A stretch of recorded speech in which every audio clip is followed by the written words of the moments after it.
Hi, I'm Dr. Sheba at Dr. Fair Aesthetic Clinic, Aluva Tripunithura. ഇന്ന് നമുക്ക് discuss ചെയ്യാം dandruff കാരണമുള്ള ഹെയർ ലോസിനെ പറ്റി. അതെങ്ങനെ പ്രിവെന്റ് ചെയ്യാമെന്ന് നോക്കാം.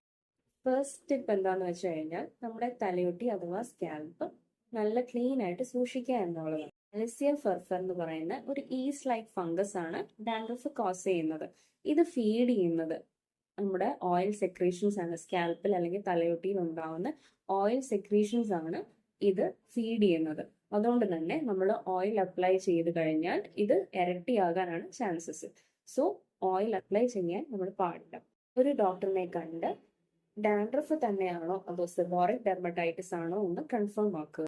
ഡോക്ടർ നിർദ്ദേശിക്കുന്ന anti dandruff shampoo twice weekly use ചെയ്യാം. അതുപോലെ തന്നെ ബാക്കിയുള്ള ദിവസങ്ങളിൽ യൂസ് ചെയ്യാൻ ഒരു മൈൽഡ് ഷാംപൂ അഥവാ ബേബി ഷാംപൂ അല്ലെങ്കിൽ ഒരു മൈൽഡ് ക്ലെൻസർ ഒക്കെ യൂസ് ചെയ്യാവുന്നതാണ്. ഡാൻഡ്രഫിന്റെ ഷാംപൂ യൂസ് ചെയ്യുമ്പോൾ നമ്മുടെ ഹെയർ ഒത്തിരി ഡ്രൈ ആയി ഫ്രിസി ആകാൻ ചാൻസസ് ഉണ്ട്.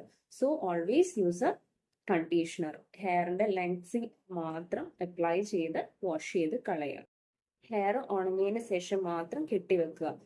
കെട്ടിവെക്കുമ്പോൾ നമ്മുടെ ഹെയർ ഒത്തിരി ഫ്രിസി ആണെങ്കിൽ ഒരു ഹെയർ സീറം യൂസ് ചെയ്യുന്നത് നല്ലതാണ്. കുളിക്കുമ്പോൾ എപ്പോഴും ഹെയർ ആദ്യമേ വാഷ് ചെയ്യുക, സെപ്പറേറ്റ് ആയിട്ട് വാഷ് ചെയ്യുന്നത് നല്ലതാണ്.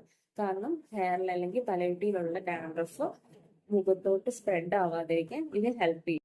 ഹെയറിലുള്ള ഡാൻഡ്രഫ് പിരികത്തിലും ഫേസിലും ഒക്കെ ആയിട്ട് ആക്നെ ആയിട്ട് വരുന്ന കേസസും ഉണ്ട്.